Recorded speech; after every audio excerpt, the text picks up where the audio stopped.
Alright guys, I gotta come clean. The rumors are true.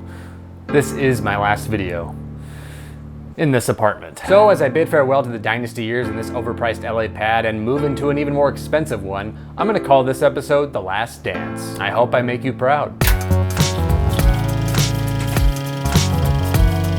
And if you're wondering, no, I will not be doing a dance for you, unless I get enough requests in the comments. So hi, I'm David Fisch for Fisch to Go, where I do movie and TV show reviews, make lists and do essays, and all of that fun stuff for you to take on the go. And this is going to be my first tackle at a TV show review. Tackle or dribble in this case. Because today's show is on the great game of basketball, and yes, basketball is sort of back in session with COVID-19 still happening right now, and I don't know that I can necessarily get that overly competitive about it unless I'm texting my friend about fantasy. And with the death of Kobe Bryant in January, may he rest in peace, it's been a very rough year for the sport. So it was a bright shining spot when this show appeared before us in the dark days of April and May. And we were just craving good sports content, so ESPN and Mandalay sports media answered the call and fed our eyes and ears with the docu-series The Last Dance. Now the way my channel works is by you recommending me movies and TV shows to watch and review, so leave those in the comments down below. And The Last Dance was recommended to me by pretty much every single person I've ever come into contact with. Pre-COVID, obviously. But I'm gonna pick out my friend and fellow filmmaker Santiago, aka Clava on Instagram, who couldn't stop raving about it. So I finally had the 10 hours to watch the whole thing, and this is what I thought about it. So stick around, and if you wanna see more of this kind of content, be sure to hit that like button, subscribe, and ding that bell so that way you are notified as soon as content drops. Alright, enough of me jabbing, it's time to relive the glory days of 90s basketball, so let's dunk into this review.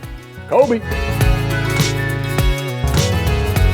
The Last Dance is a docu-series exploring the final year of the dynasty Chicago Bulls team that dominated 90s sports with 2 three-peat championships. You're talking Michael Jordan, Scottie Pippin, Dennis Rodman, Steve Kerr, Coach Phil Jackson, all of these guys and more, from management to security detail to family members, delve into the final year, which really didn't have to be final. The Last Dance examines the tumultuous year with a look behind the scenes with a ridiculous wealth of interviews from his competitors like Isaiah Thomas and Magic Johnson to cultural icons like former Chicago resident Barack Obama. Yeah, that's actually how they refer to him in the show. But the series also goes back in time to guide us to how they got to this searing emotional and physical point, letting fans and even casual viewers deep into the heart of the lives and games. Now that's just the gist of the series. Obviously, if you grew up in the 90s with Jordan and the Bulls, then you already know the outcome of how the final year plays out. But the filmmakers skillfully reveal the intricacies of these major personalities and do so in such a thrilling way that even I didn't know what to expect. In understanding the mentalities and nature of the players and coaches of the 97-98 season, the filmmakers fluidly interweave moments of past performances and growth into adulthood. They do so with a graphic that sends us back and forth in time like on some sort of scale and chimes in periodically to give us a sense of perspective.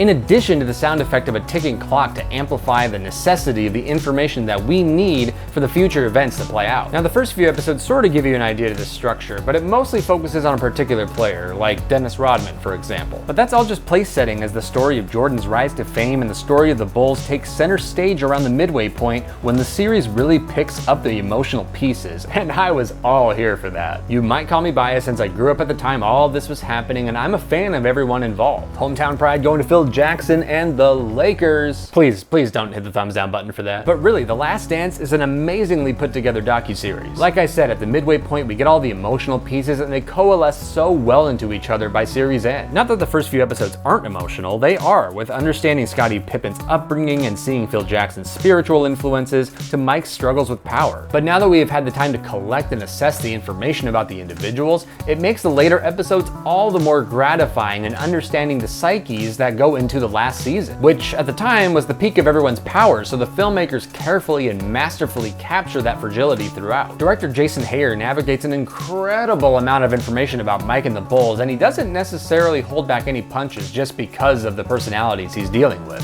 There are moments of true and raw emotional beats achieved in the interviews with the players that flow rather seamlessly with the preceding events that it almost works like a character study. It's also interesting that he sometimes provides his interviewees with an iPad, showing them what the previous interviewees said about them to capture their immediate reaction. It's a ballsy move, and I applaud the director for that, because sometimes what he shows to them isn't so nice, and getting those reactions out of the talent he has and the talent we've only seen on the floor playing basketball games that we have no emotional attachment to, That's great direction. And the editing is also really well done, working in tandem with the director's vision to find all the emotional angles in an individual episode's arc, as well as the many arcs we're following throughout the series. Not only that, but doing so with all of the interviews, archival footage, old TV commercials, newspaper headlines, NBA license footage, photographs. It's like you come for the content because it's MJ and the Dynasty Bulls, but you stay for the clear vision of the filmmakers. Well, that's why I stay. When all is said and done, The Last Dance is a perfect visual document of this moment in time, featuring a depth of information and emotion that you probably only thought you knew about. And even if you didn't know about it, you'll be floored by the fiery energy this doc takes and how well they get the full picture. Yeah, I love this series, which is why I'm giving it 5 out of 5 stars. And you can stream it right now on Netflix.